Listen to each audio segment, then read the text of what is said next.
За разлика от миналата седмица, снег до коледа, сега няма никой. Еба ти тешак. 14 градуса на сенка днес. Няма такова време. Его, Пепи го качва и... Пепи! Бата, май не си закусвал. Я кажи какво закусва. Кажи какво закусва. Не си. Така не става. Няма ли си кайма, ярма, нещо, яйца, лайна за закуска, вата? Те тука. Ека, няма ли си нещо за закуска? Те до тука. Поне едно кафе да беше пил. Така, кой пие нощеска вата до 6 бале? Мога качи. Ето, отида за втори опит.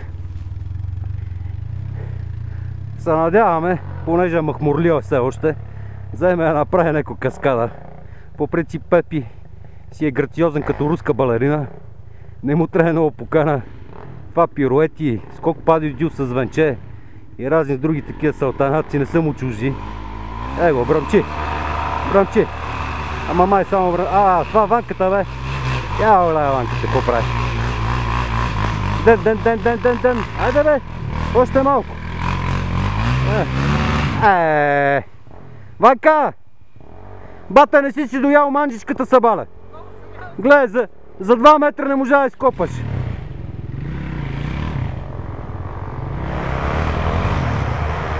Опа, и другия! Ево, иде! На зигзаг!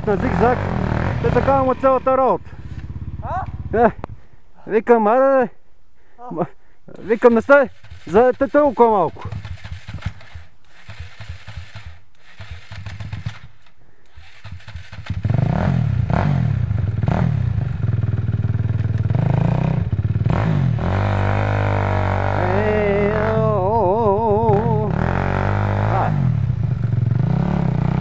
Уморица е левчето!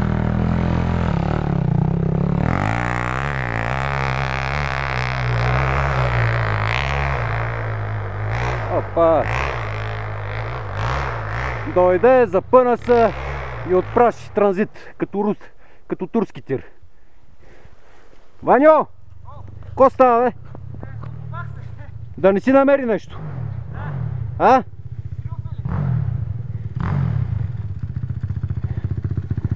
Най-малко съм предполагал от Ваньо, че има и манярски заложби. Копа, рови, като диво прасе, само дупки прави, откъде мине. Айде. Ден. Айде. Изцепи. Така. Айде, стига ви толкова.